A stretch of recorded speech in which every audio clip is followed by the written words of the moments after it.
ကတော့စနေတောက်ကြနေကင်းပေါ့နော် Okay. အားလုံးလို့လဲဆိုရင်မှုချိုးနေတဲ့စားပြီးတော့ကော်ဖီဆိုင်သွားပြီးတော့စားလေးနည်းနည်းလေး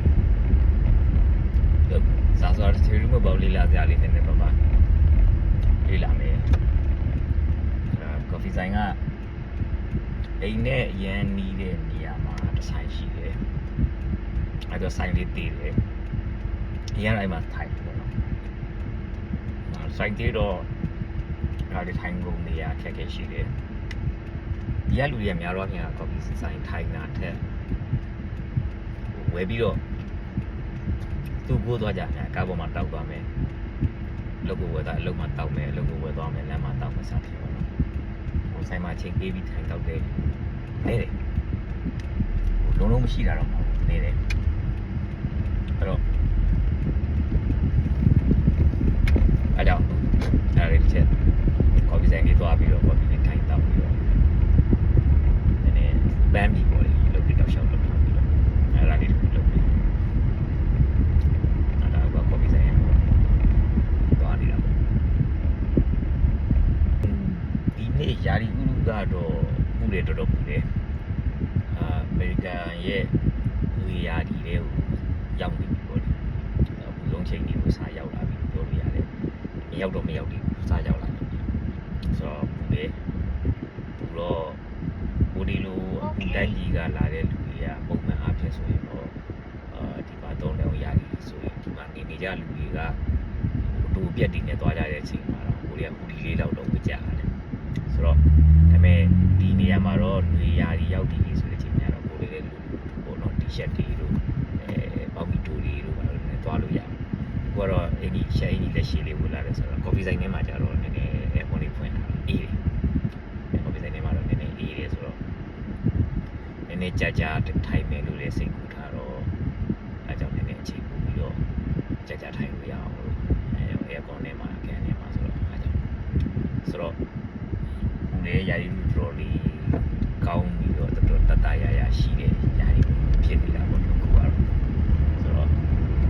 ခရီးတွေပါတွေသွားရင်တော့တော်ကောင်းတဲ့ယာရီပေါ့ဒီကမှတော့ဒီချိန်ရတော့လေဒီသွားတော့ကောင်းတဲ့ယာရီတွေမှာပါတယ်အကြောင်းပိတ်တဲ့ယာရီလည်းဖြစ်တော့ဒီခရီးတော်သွားကြတယ်ပေါ့အကြောင်းနေတာဒီလာကုန်ပြီးတော့တချို့ပြဖွင့်ကြတော့မှာဘူးကတော့ပိတ်ထားတဲ့ယာရီဆိုတော့တချို့ကနီနာပဲဖြစ်ဝ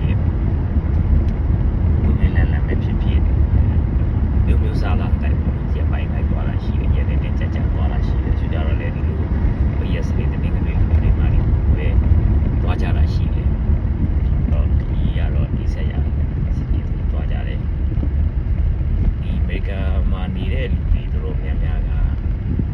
အဓိကအများဆုံးလုပ်ကြတယ်တစ်ခုကတော့ပတ်စံနဲ့ရှာပါတယ်ပြင်စံတုံးတယ်နောက်တစ်ခုကတော့ခီးသွားတယ်တုံးနဲ့ဆွဲတယ်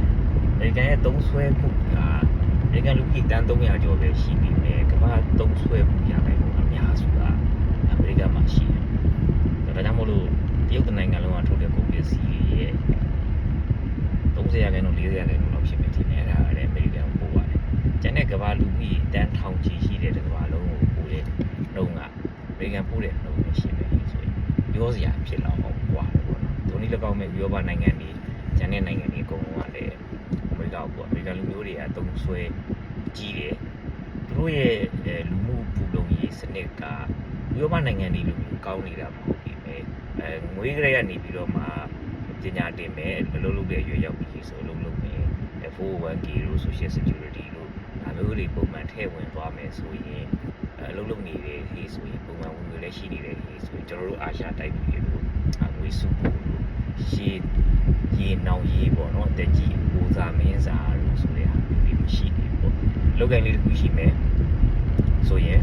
အဲ့မှာကျမကြီးနဲ့ပတ်သက်တဲ့အမှန်ကန်လောက်ကပေးတာရှိမယ်ဟိုကထိုင်တဲ့လောက်ထဲဝင်ရတယ်ဒါဆိုလို့ရှိရင်သူကဒီမကောင်းထိုင်မကောင်းဖြစ်နေကျမကြီးကပုံပူအောင်စီတခါဒီစောပြောတဲ့ business fan တွေပေါ့နော်ဆို 401k retirement ပေါ့အဲ့တော့ 401k တို့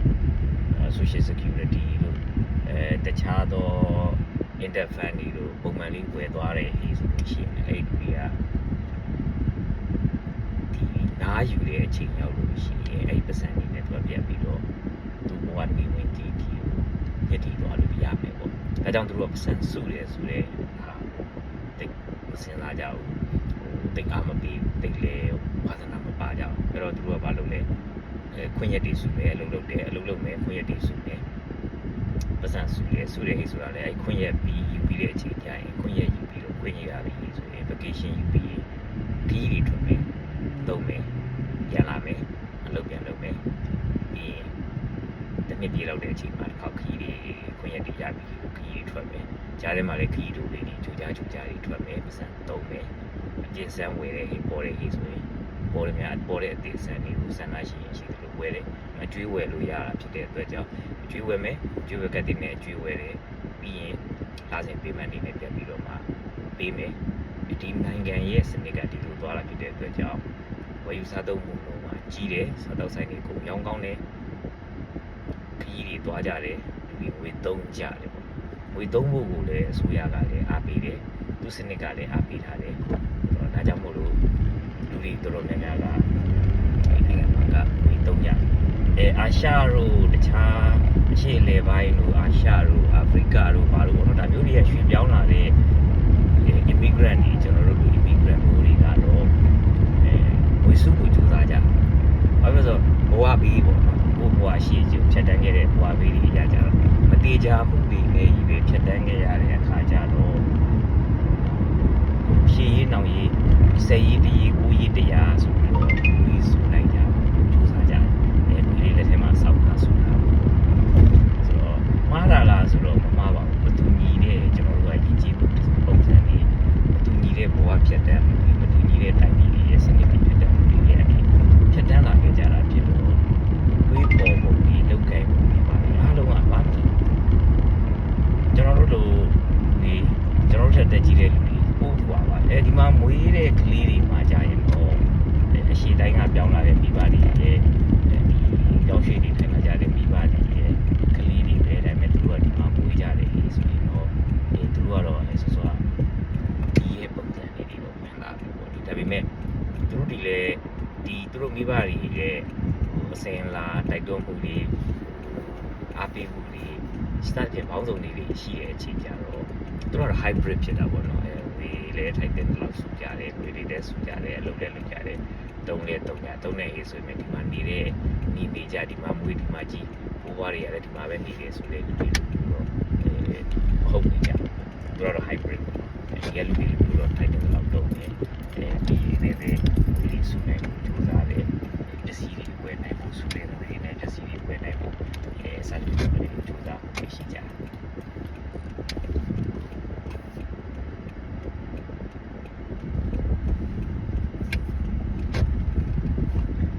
ကော်ဖီဆိုင်တော့ရောက်ပြီဆိုတော့ကော်ဖီဆိုင်ကဒီမှာတော့ကော်ဖီဆိုင်ရောက်ပြီဆိုတော့ကော်ဖီဆိုင်မှာကော်ဖီတောက်ဖို့လုပ်လိုက်အောင်မယ်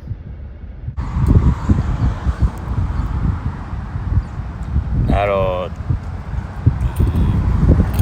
ရက်ကွန်ထဲရပဲအိမ်နဲ့တိတ်မဝေးတဲ့နေရာပေါ့ကာ9မိနစ်ကျော်လောက်ပေါင်းလိုက်ရောက်တဲ့9မိနစ်7မိနစ်လောက်7မိနစ်မှမဟုတ်9မိနစ်ကျော်လောက်ပေါင်းလိုက်ရောက်တဲ့နေရာက Starbucks coffee ဆိုင်ပေါ့အဲ့ coffee ဆိုင်မှာ coffee တောက်မယ်ဟိုဘက်မှာကျတော့ shopping area ရှိတယ်ဒီနားတော့ freeway လမ်းမကြီးနဲ့နီးတဲ့အဝင်ထွက်နားမှာတော့ထုံးစံပေါ့ Starbucks coffee ဆိုင်ကြီးရှိနေကြတယ်ဆိုင်ကြီးကြီးတယ်ဒီဆိုင်အောင်ဆိုင်ကြီးတယ်ဟို customer လည်းများတယ်ထိုင်ကုန်ကြီးရတယ်များတဲ့အတွက်ကြောင့်တော့လာထိုင်ဖြစ်တယ်ပေါ့ဟုတ် coffee ဆိုင်ထဲမှာပေါ့ဒီနေ့တော့တိတ်မများ